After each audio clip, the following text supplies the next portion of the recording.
오늘 창세기 강의 두 번째 시간입니다. 이 창세기 말씀은 옛날에 세상이 어떻게 생겼다라는 사실을 알려주기 위해 기록된 책이 아닙니다. 지금 하나님의 백성들에게요, 우리의 구원, 우리의 재창조가 어떻게 일어날지를 밑그림으로 미리 하나님이 첫 창조를 통해 보여주심으로 말미암아 우리에게도 이런 변화, 이런 창조가 나타날 것이구나라는 사실을 예측할 수 있도록 기록해 놓으신 것입니다. 어떤 분들은 이 창세기 1장에 나오는 내용을 가지고 이 창조론을 증명하고자 애쓰시는 분들이 계십니다. 그런데 그분들이 원하는 대로 이 창세기 1장에는 창조에 대한 많은 얘기가 기록되어 있지 않아요.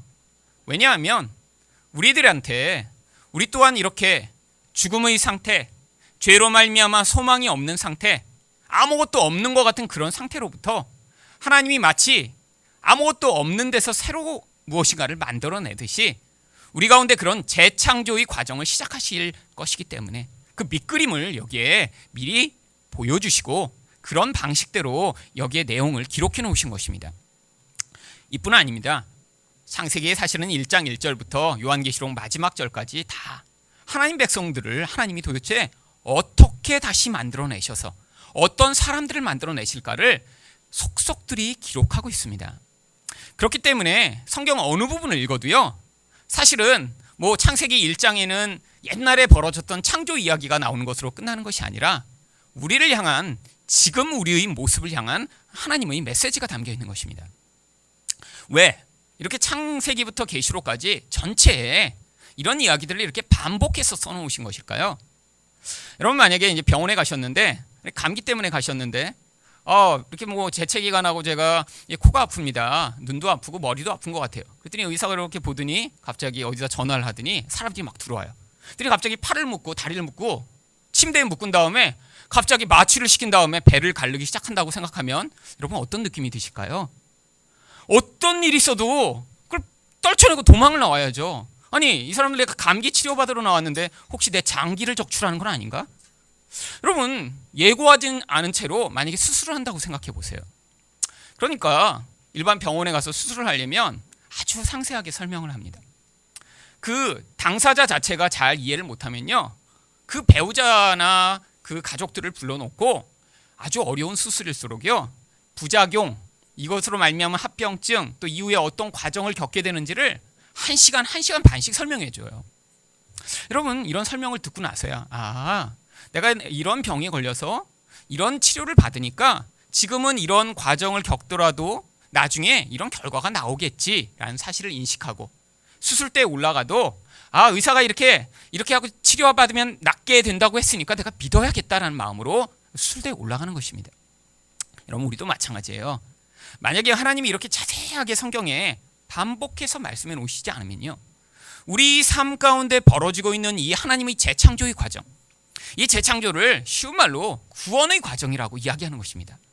우리 삶, 우리 현실 가운데 나타나는 이 구원의 과정을 우리가 이해하지 못하니까 하나님이 우리 삶에 개입하실수록 하나님과의 관계가 깨지게 돼요. 아니, 하나님, 내가 이렇게 기도했는데 왜 내 삶에서는 이런 일만 벌어지죠? 하나님, 난 이렇게 해주시길 원하는데 왜 안 해주세요? 여러분, 하나님이 우리를 사랑하시고 우리 인생에 개입하실수록 관계가 깨진다면 그럼 무슨 소용이 있죠?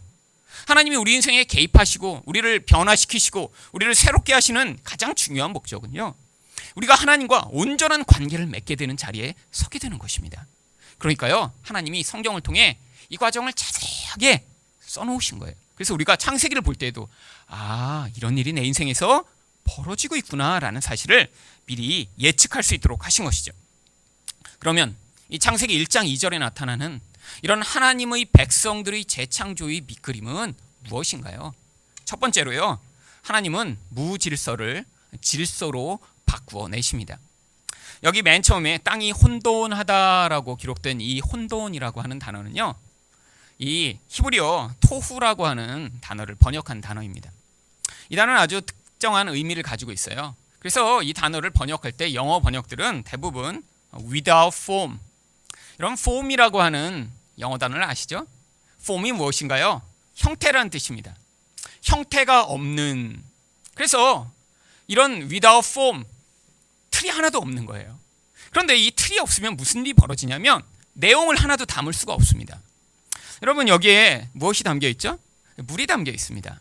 그런데 이 물이라는 내용물을 담기 위해서는 반드시 이 형태가 존재해야 되는 거예요. 이런 아무런 용기가 없이 물을 이곳에 가져올 수가 없습니다. 마찬가지예요.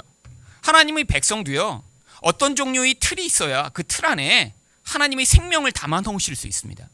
그러니까 여기서 형태가 없다라는 건요, 아무것도 없는 흐물흐물한 상태, 외적으로는 어떤 모양을 찾아볼 수 없는 상태를 이야기하는데 실제로는 하나님의 백성의 구원받기 전의 상태를 묘사하고 있는 것입니다. 하나님 백성이 틀이 없다는 건 뭐가 없는 거죠? 사실은 관계를 맺을 수 있는 질서를 갖고 있지 않다라고 하는 뜻입니다. 그래서 한글 번역이요, 혼돈하다라고 번역한 거예요. 무질서의 상태. 여러분, 보이지 않는 관계 가운데도요, 늘 어떤 종류의 관계의 질서가 필요합니다. 그렇잖아요? 특별히 한국에는요, 언어 자체가 이제 존댓말도 있고 나이에 따라서 이렇게 존중하는 표현들이 많기 때문에 사실은 이렇게 모르는 분이나 또 어떤 새로운 사람을 만날 때 반드시 이렇게 알고 싶어 하는 것들이 있습니다. 몇 살일까? 그래서 얘기하다가 나보다 어리면 그래? 어디야? 너 그렇구나. 어느 학교 다녔어? 이렇게 쉽게 말을 놓죠. 그런데 얼굴은 동안인데 얘기하다 보니까 한 3살 많아요. 그럼 어떻게 해요? 그때 따라서 그러세요. 말이 달라집니다. 이게 한국어는 그래서 상대방이 나이에 굉장히 관심이 많아요. 그렇죠? 그리고 누군가를 이렇게 처음 만났을 때 나이만 관심 많은 게 아니라 이제 이 나이로 기선을 제압하고 싶은 욕구가 있습니다. 왜? 내가 너보다 뭔가는 그래도 나이도 많고 좀 경험이 많다 그래서 저를 만나시는 대부분 좀 나이 드신 분들은요, 꼭 거기다 나이를 물어본 다음에 덧붙이세요. 내 둘째 아들이랑 나이가 같네. 그래서 예전에도 제가 교회에서 이렇게 봉사하면 권사님들이 오시다가 꼭 물어보세요. 이렇게 젊어 보이는데 우리 목사님은 몇 살이에요? 그러면 제가 그런데 얘기를 안 할 수 있어요? 그래서 꼭 얘기를 드리죠. 그럼 꼭 얘기를 하세요. 우리 둘째 사이와 같다. 그러면서 너는 내 밑이야. 이런 이렇게 마음으로 이렇게 보시는 거죠. 물론 그렇지는 않겠지만요. 여러분, 이것도 관계의 질서죠. 그렇죠? 어른과 나이가 어린 사람이 질서가 깨지면 문제가 생기기 시작합니다. 관계가 형성이 안 돼요. 그런데 여기에서 지금 이렇게 형태가 없다라는 이 원시지구의 상태를 비유하여 하나님이요, 죄가 들어온 하나님의 백성들, 이 세상에 파괴된 모습이 무엇인가를 그림으로 보여주신 거예요. 하나님과 하나님 백성 사이에 관계가 있어야 됩니다. 사람과 사람 사이에도 온전한 질서의 관계가 있어야 돼요. 그런데 관계가 깨어지고 질서가 파괴되면서 모든 인생이 다 관계 가운데 혼란과 혼돈 상태에 처하게 된 것입니다. 원래 하나님과는 어떤 관계 가운데 하나님 백성이 있어야죠? 하나님을 전적으로 의존하는 관계가 하나님 백성에 필요합니다. 하나님이 주시는 것을요, 은혜로 받는 거예요. 내가 대가로 열심히 일하고 나서 어떤 것들을 받으면요, 여러분, 거기에는 반드시 뭐가 있냐면 내가 일을 했잖아요. 그러면 그것을 받는 것을 당연하게 여깁니다. 여러분, 일을 하셨는데 가서 열심히 일하고 나서 월급을 받고 너무 감사하다. 어떻게 내가 이렇게 월급을 내가 받았을까? 이런 분은 없어요. 이렇게 내가 열심히 일하는데 그냥 월급을 쥐꼬리밖에 안 줘? 대부분 내가 한 것에 대한 것은 높게 생각하고 받는 것은 적게 생각하죠.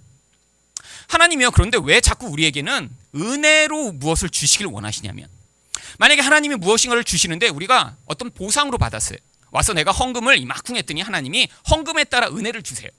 그래갖고 하나님께 그걸 받고 나면 하나님, 오늘은 요만큼 했는데 이만큼 주셨네요. 그럼 다음에 내가 더 많이 하면 더 많이 주실 거죠? 혹은 내가 그만큼을 바치지 못했으면 내가 이렇게 이만큼밖에 못 바쳤는데 하나님 이만큼 주세요. 결국 내가 주고받은 것의 거래죠, 거래. 여러분, 거래를 하고 나면요, 뭐가 없냐면 감사가 없습니다. 내가 합당하게 뭘 바쳐서 그거에 대해 받았는데 왜 감사해요? 여러분, 근데 하나님은요, 우리에게로부터 감사와 찬양과 영광을 받기를 원하세요. 그래서 우리 편에서 내가 뭔가를 하고 나서 그거에 따른 보상으로 주어지기보다는 내가 아무것도 안 했는데 하나님이 은혜로 우리를 구원하시며 축복하시길 원하시는 것입니다. 그런데 문제가 발생했어요. 여러분, 죄가 만들어낸 최초의 욕구가 무엇이죠? 하나님처럼 되고 싶은 거예요. 내가 하나님이 주시는 것을 그대로 받지 않고 나도 하나님처럼 동등한 입장에 서겠다는 것이죠. 여러분, 하나님처럼 되려고 하는 이 욕구가 바로 내가 스스로 무엇인가를 할 수 있다. 내가 남보다 높아지고 싶다라는 욕구로 표출되기 시작한 것입니다.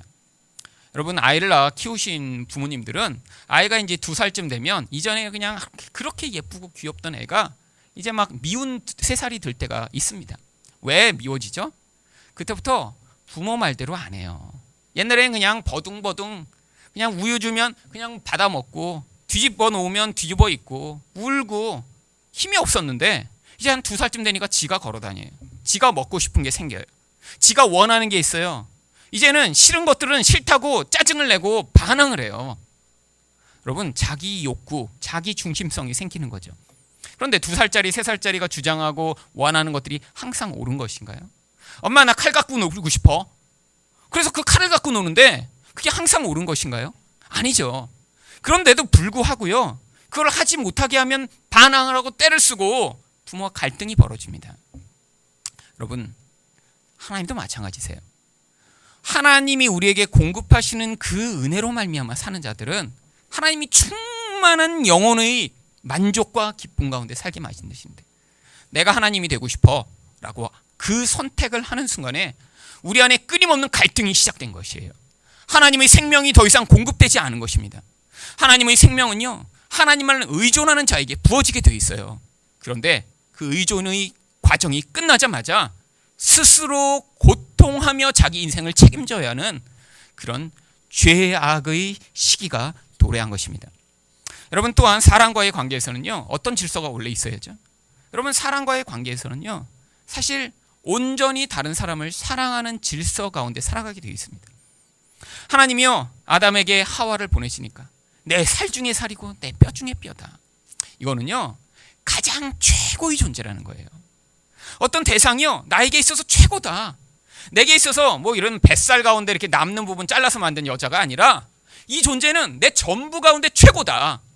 여러분, 어떤 대상을 이렇게 최고로 높은 자리에 올려놓을 때 무엇을 할 수 있냐면 그 대상을 사랑하고 흠모하고 그 대상을 위해 헌신할 수 있습니다. 여러분, 그런데 왜 갈등이 벌어지죠?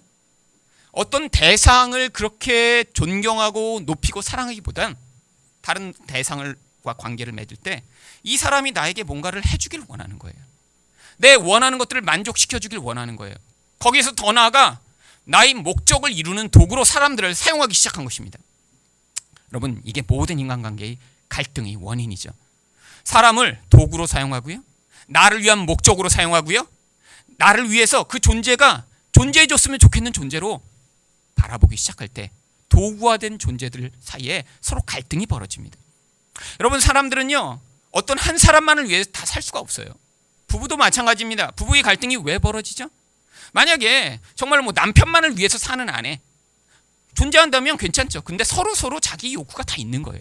근데 그 욕구가 틀어지게 되면 왜 당신은 나의 욕구를 만족시키지 않아? 라고 하며 그 욕구를 관철시키기 위해 무엇을 하죠? 조종을 합니다. 계속해서 여자들은 바가지를 긁죠. 계속 짜증스럽게 계속 반응을 해요.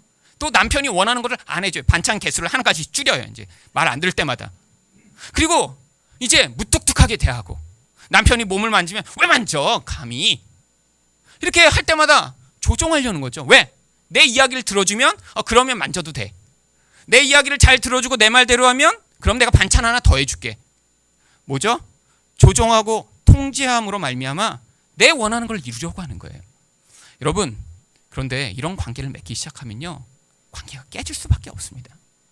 결국 하나님과의 관계도요, 우리가 무엇인가를 함으로 말미암아 내가 하나님처럼 되고 싶어. 사람과의 관계에서도 내가 너보다 높고 내가 생각하는 것이 더 옳아라고 주장하면서 거기서 모든 관계가 깨어진 이런 모습, 이것이 바로 혼돈된 상태인 것입니다.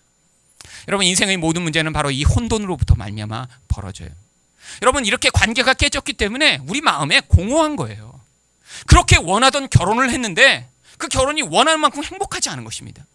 그렇게 좋아하던 사람과 만났는데도요, 얼마 지나지 않으면 갈등이 벌어지고, 내가 그렇게 원했는데 자식을 가져도 그 자식이 내 마음을 기쁘게 하지 못하는 거예요. 여러분, 하나님이요, 그래서 하나님 백성의 인생 가운데 이 혼돈을 질서로 바꾸기를 원하십니다. 그런데 어떤 식으로 질서로 바꾸기를 원하시냐면요, 바로 예수님을 먼저 죽여 우리를 위해 주신 다음에 그 사랑에 의한 감동과 복음의 능력으로 말미암아 그 복음이 그 본질 가운데 스며들고 그 복음의 능력이 그 영혼 안에 스며든 그 정도만큼 그 사람 안에서 자기 중심성을 벗어날 수 있도록 하나님이 개입해 오시는 거예요.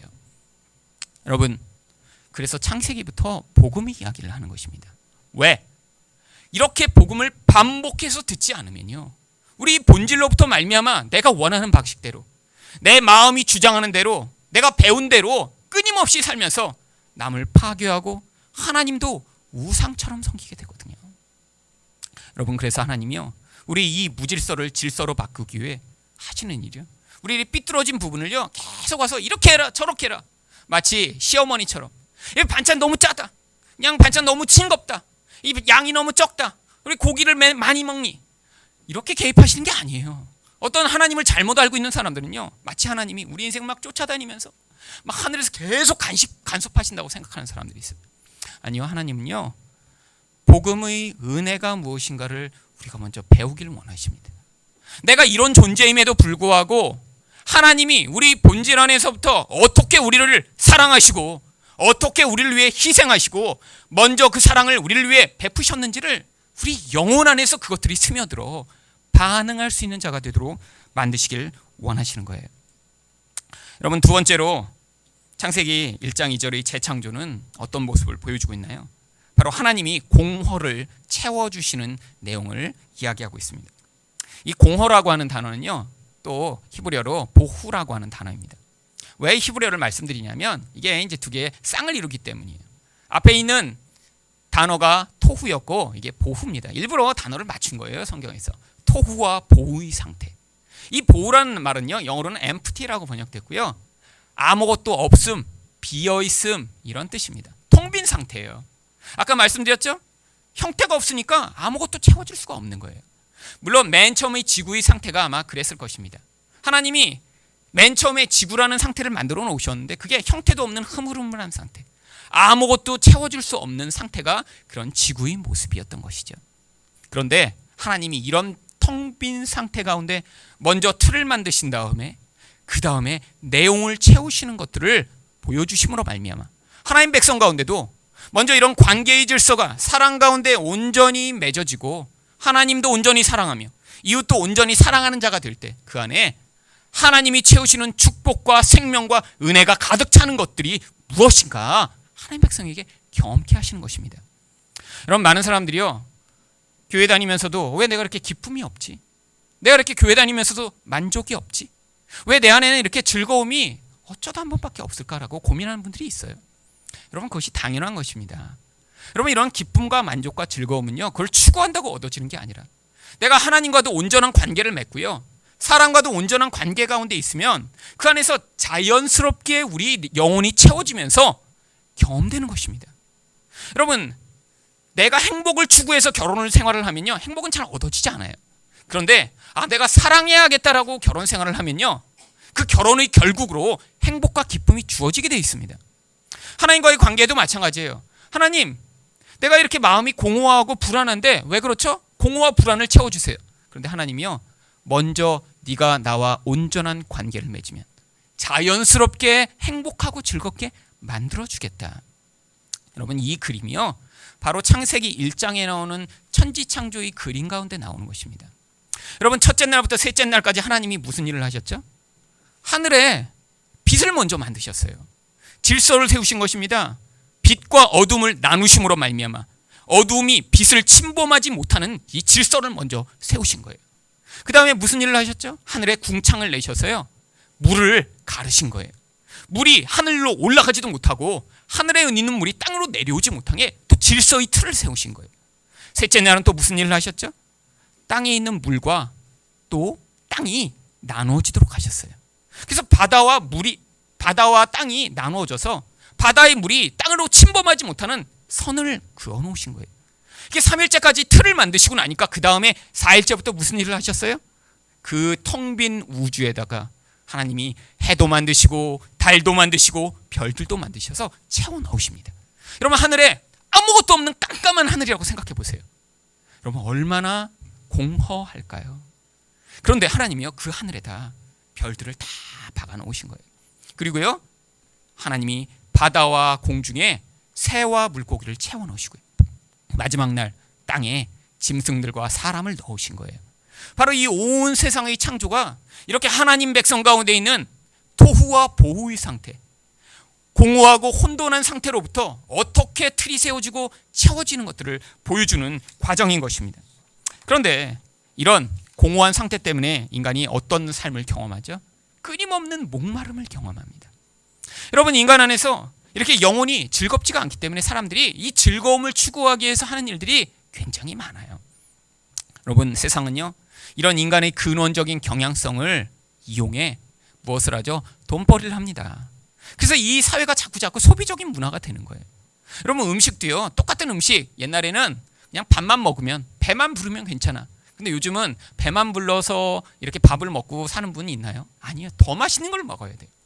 더 이국적인 걸 먹어야 되고요, 더 멋있는 걸 먹어야 되고, 값이 비싸더라도 나의 욕구를 만족시키는 걸 자꾸 찾아다녀야 돼. 여러분, 그래서 이 맛집 찾아다니는 분들은요, 막 차 타고 4시간씩 가서 국수 하나 먹고 오시더라고요. 아니, 그거 왜 이렇게, 국수 집에서도 끓여 먹을 수 있는 건데 4시간을 왜 차 타고 가요? 그런데 그거를 위해 사는 거예요. 왜? 더 많은 만족, 더 많은 기쁨. 여러분, 그런데 국수 그렇게 4시간 차 타고 가서 맛있는 국수를 먹고 오니까 그 다음부터 한 일주일 동안 밥을 안 드셔도 막 괜찮아요? 막 그 국수 한 번으로 막 인생이 풍요롭게 되나요? 아니요, 국수 그렇게 먹고 오면 오는 동안에 배고파서 중간에 다시 휴게소에서 또 뭐 먹어야 돼요. 호두과자 사 먹고. 여러분, 그게 인생의 모든 것이에요. 여러분, 원하던 그런 것들을 세상에서 한번 얻었어요. 내가 그렇게 원하던 그 백을 내가 1년 동안 돈을 모아갖고 적금을 붓고 막 그래갖고 샀어요. 그랬더니 너무너무 행복하세요? 그래갖고 막 이제는 막 아무것도 없어도 돼. 그냥 시장 바구니도 안 들고 다녀도 돼. 아니에요. 하나 사면 또 사고 싶어요. 왜? 유효기간이 짧은 거예요. 세상에서 그렇게 눈으로 보는 것, 내 오감을 만족시키는 것에 나의 기쁨과 갈망의 이유를 삼으면요, 유효기간이 너무 짧아요. 기껏해야 며칠, 아니 비싼 걸수록 조금 깁니다. 조금 길어봤자, 여러분 비싼 거 뭐 사셨어요? 자동차 사시고 1년 동안 막 아침마다 가슴이 막 흥분되세요? 새 차 오늘 가서 또 타야지. 어머, 1년 전에 탄 차 이렇게 아직도 그냥 너무 좋네? 이런 걸 이제 정신병이라고 합니다. 뭘 하나 사고 막 1년째 계속 좋아, 그것 때문에. 아니죠, 여러분. 여러분, 일주일 동안 기분 좋으실 수 있어요. 아니, 조금 광내고 나서 2주 동안 기분 좋으실 수 있어요. 그런데 금방 어떻게 되죠? 실증이 납니다. 그 실증 날 때쯤 또 어떻게 하죠? 편지가 하나 날라오죠. 새 차 나왔습니다. 새 차. 여러분, 이게 인생이에요. 근데 하나님이요, 먼저 우리가 하나님과의 관계를 온전하게 세우고 우리가 사람과 온전한 관계 가운데 있으면 그런 엉뚱한 것들을 추구하며 인생을 살지 않도록 우리 가운데 샘솟는 기쁨, 만족, 행복을 주시는 거예요. 여러분, 이런 자리로 끌려가는 것이 우리 인생의 목적입니다. 이게 예수님의 제자들의 삶이에요. 여러분, 만약에 우리들과 비교해서 예수님의 제자들이 어떤 이 땅에서의 축복을 받았죠? 예수님의 제자가 되었더니 더 큰 집을 살게 됐나요? 예수님이 제자가 됐더니 결혼 못하던 바울이 막 아내를 막 세상에서 제일 예쁜 아내를 하나님이 주셨나요? 아니요. 결혼할 수 있었는데 결혼을 안 해도 될 만큼의 행복과 기쁨으로 살게 하셨어요. 여러분, 하나님이요, 이 땅에 있는 우리 문제를 해결해 주시는 방식으로 우리 인생을 구원하시지 않습니다.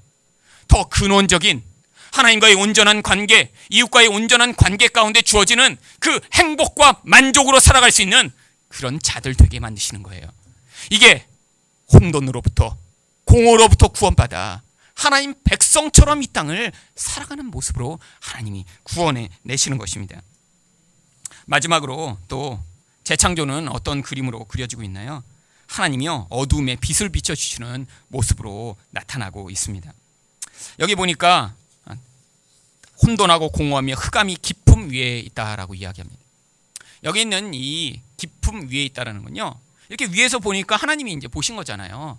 근데 이제 깜깜해요. 깜깜한데 그 깜깜함이 얼마나 깊은지, 이 깊음 위에 있다는 이 깊음이란 단어가 원래는 시면, 이 바다에 막 10,000m를 내려가야 되는 그런 깊음, 골짜기를 얘기할 때 사용되는 단어입니다. 그러니까 끝이 없는 어두움인 거예요. 위에만 어둡고 만 게 아니라 그 밑은 더 깊고 깊고 더 깊고 더 깊고. 그러니까 근원에서부터 어둡다라는 거죠. 근원부터 모든 것이 어두운 거예요. 여러분, 근데 성경에서 어둠은 항상 무엇을 상징하나요? 혼란, 두려움, 죄, 깜깜함, 공포, 이 모든 악을 상징하는 것이 어둠입니다. 여러분, 인간 이렇게 틀만 없는 게 아니라요, 마음만 공허한 게 아니라 마음의 중심에서부터 죄가 흘러나옵니다. 여러분, 사람을 깊게 사귀면 무엇을 경험하시죠? 야, 사람이 이렇게 선할 수가 있을까? 와, 사람이란 참 아름답고 좋은 존재구나. 여러분, 이런 고백을 하는 게 되는 게 아니라요, 사람을 깊이 사귈수록 야, 저 인간은 어디 가야 끝이 나지? 끝이 없이 악하구나. 어떻게? 여러분, 이게 사람을 깊이 사귈 때 경험하는 것입니다. 그래서 평생 딱 한 명만 깊이 사귀도록 하신 거예요. 여러분, 한 세 사람쯤 그렇게 깊이 사귀면 어떻게 될까요? 못 삽니다, 사람은요. 그래서 결혼 많이 하신 분들은 대단한 분들이세요. 저는 이 솔로몬 그래서 막 존경이 돼요. 야, 한 명도 힘든데 어떻게 1000명씩. 근데 이제 그때는 이게 약점이 있죠. 1000명을 깊이 사귀는 게 아니라 약하게. 그게 이제 나쁜 짓입니다, 사실. 한 명을 깊이 안 사귀고 나는 내가 원하는 것만 그에게 얻어내고자 하는 거죠. 여러분, 누군가를 사랑하려면 깊이 사귀어야 돼요. 근데 깊이 사귀면요, 사람 안에서 나오는 그 깊은 어두움을 목격하게 됩니다. 연애 그래서 한 7년 8년 해도요, 결혼하면요 다른 세계가 멀어집니다. 내가 알던 그 사람이 아니에요. 전혀 다른 사람, 어두운 가운데 튀어나온 새로운 사람이 이제 튀어나오죠. 그런데 여러분, 하나님이요, 우리를 그 어두움에 그냥 놔두시는 게 아니에요. 왜요? 예수 그리스도가 빛이 되셔서 그 어두움으로부터 우리를 인도해내시고 우리를 빛 가운데 살도록 만드실 약속을 해주고 계신 것입니다. 시편 119편 105절에서 그래서 주의 말씀은 내 발의 등이요 내 길의 빛이니이다. 여러분, 깜깜할 때 걸어가는 그 두려움과 공포로부터 하나님이 말씀으로 빛을 비춰주신대요. 그런데 여기에는요, 항상 두 가지가 겹쳐서 나옵니다. 내 발의 등이에요. 여러분, 옛날에는요, 뭐 이렇게 지금처럼 후라시가 없었잖아요. 그러니까요, 등을 켜봤자 겨우 내 발 한 발짝을 내딜 정도밖에 안 보이는 거예요. 그런데 넘어지지 않으려면 그 정도만 비춰도 괜찮습니다. 그렇잖아요. 다 깜깜해요. 근데 그 다음 내딜 발만 보이면 돼. 그러면 구덩이 안 빠질 수 있어요. 그런데 그렇게 된다고 되는 게 아니에요. 내 목표점을 향한 그 목표점에서 무엇인가 나를 인도하는 게 있어야 돼요. 여러분, 그래서 옛날에는 다 뭘 보고 다니셨죠?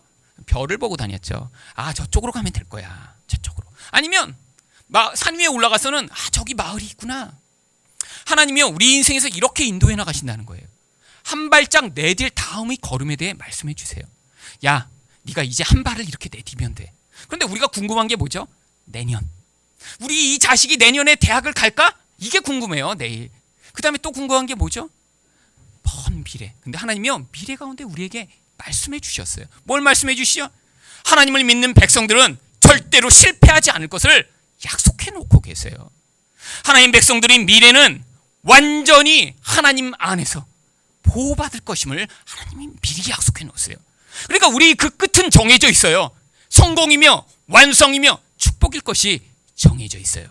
그런데 바로 다음 걸음을 지금 하나님이 인도하고 계신 것입니다. 여러분, 그러니까요, 내년 궁금해하시면 안 돼요. 지금 여러분이 하나님 말씀하시는 걸 순종하셔야 돼요. 기도해야 된다? 그러면 순종하시면 되고요. 사랑해야 된다? 그럼 순종하시면 되고요. 여러분이 그렇게 한 발씩 예수 그리스도와 걸어갈 때 하나님이 여러분의 인생의 어두움을 빛으로 바꿔주실 것입니다. 그 대표적 예가 요한복음에 나옵니다. 요한복음 9장 5절부터 7절까지 말씀입니다. 내가 세상에 있는 동안에는 세상의 빛이로다. 이 말씀을 하시고 땅에 침을 뱉어 진흙을 이겨 그의 눈에 바르시고 이르시되 실로암 못에 가서 씻으라 하시니 실로암은 번역하면 보냄을 받았다라는 뜻이라. 이에 가서 씻고 밝은 눈으로 왔더라. 여러분, 예수님이 말씀만 하시면 눈을 띄우실 수 있는 분이시잖아요. 그런데 왜 하필이면 이렇게 진흙을 눈에다 이렇게 바르셨을까요? 지저분하게. 그렇죠? 예수님이 그때는 좀 능력이 떨어지셔서 약을 쓰셔야 되나요? 여러분, 이게 다 뭘 우리에게 가르쳐 주시고자 하는 것입니다. 맨 처음에 하나님이 아담을 만드실 때 무엇으로 만드셨죠? 바로 그 진흙으로 이겨서 만드셨어요.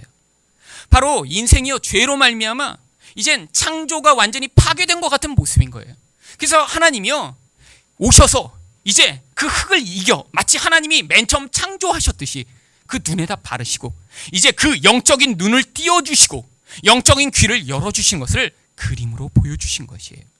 이제 어둡던 자가 빛을 얻게 되는 과정이요, 이렇게 창조의 과정처럼 우리 인생에도 나타날 것임을 보여주시는 것입니다. 여러분, 그래서 예수님을 믿으면요, 이제 우리 영적인 눈이 열리게 됩니다. 예수님을 믿으면요, 우리 영적인 귀가 열리게 돼요. 이전엔 내가 보지 못하던 것, 이제는 내가 듣지 못하던 것들을 들을 수 있는 귀와 눈이 생기며 그 하나님의 빛의 인도를 따라갈 수 있는 백성들이 나타나게 되는 것입니다. 하나님의 로 말미암아 성령으로 눈이 열리고 귀가 열리지 않은 자들은요, 복음을 들어도 받아들일 수가 없어요. 여러분, 이곳에 오셔서 여러분들이 이 복음의 메시지에 귀가 열리고 눈이 열리셔서 저게 맞다라는 그런 깨달음이 있으셨으면 제가 뭐 말씀을 잘 전하고 재밌고가 아니라 여러분이 내가 이렇게 수준이 되니까 저 정도 얘기를 알아듣지, 그것도 아니라요, 성령이 오셔서 지금 여러분의 귀를 여시고 눈을 뜨게 하고 계신 거예요. 그래서 딴 사람들은 듣지도 못하고 보지도 못하는 것을요, 여러분들은 보고 들으며 그 하나님의 인도하심을 따라가 어둡던 인생으로부터 빛이 여러분의 삶을 채우는 그런 하나님 백성으로서의 삶을 살아갈 수 있는 것입니다. 하나님이 어떻게 빛으로 여러분의 삶에 인도하시나요? 바로 요한일서 1장 7절 9절에서요. 그가 빛 가운데 계신 것 같이 우리도 빛 가운데 행하면 우리가 서로 사귐이 있고 그 아들 예수의 피가 우리를 모든 죄에서 깨끗하게 하실 것이요, 만일 우리가 죄가 없다고 말하면 스스로 속이고 또 진리가 우리 속에 있지 아니할 것이요, 만일 우리가 죄를 자백하면 그는 미쁘시고 의로우사 우리 죄를 사하시며 우리를 모든 불의에서 깨끗하게 하실 것이요. 하나님이 우리 인생에서 그 하나님의 빛 되심처럼 우리 인생에 하나님 말씀으로 말미암아 우리 죄를 보여주시고 우리가 잘못되게 하나님을 믿고 있는 것, 잘못되게 사람과 관계를 맺고 있는 그곳으로부터 건져내셔서 빛 가운데로 우리 인생을 인도해 내시는 것입니다. 여러분, 하나님의 재창조가 여러분의 인생에서 그래서 지금 나타나고 있습니다. 온전한 관계 가운데 살지 못하던 여러분이 이제 말씀으로 성령으로 이끌림을 받아 하나님을 이렇게 섬겨야 되는 거구나, 다른 사람은 내가 이렇게 사랑해야 되는 거구나, 그 틀을 배우시고 그 안에 성령으로 말미암아 채우시는 하나님의 기쁨과 만족과 생명을 경험하시고 그리고 그 어둡던 자리에서 빛으로 인도함 받는 인생을 살게 되실 때 여러분 하나님 백성 맞으시고요, 그 놀라운 만족과 기쁨을 이 땅에서도 경험하게 되실 것입니다.